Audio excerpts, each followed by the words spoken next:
আমি আগেও বলেছি, আবার বলছি, সব সময় মনের মধ্যে ভাববে যা হচ্ছে সেটা ভালোর জন্যই হচ্ছে। সেটাকে আমরা যত তাড়াতাড়ি অ্যাকসেপ্ট করতে পারি ততই ভালো।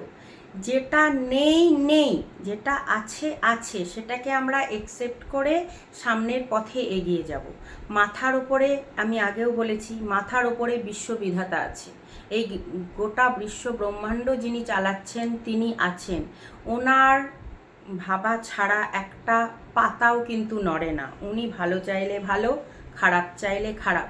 উনি যদি আমার সম্পর্কে ভালো ভেবে থাকেন ভালো হবে, আর উনি যদি আমার সম্পর্কে খারাপ ভেবে থাকেন তাহলে খারাপ হবে। আমার কিচ্ছু করার নেই। আমাকে সবসময় নিজেকে ভালো রাখার জন্য নিজেকে লড়াই করতে হবে। আমি লড়াই করলেই উনি আমার সাথ দিবেন। তাই আজকের মতো আসি। সবাই খুব ভালো থেকো, সুস্থ থেকো, টাটা।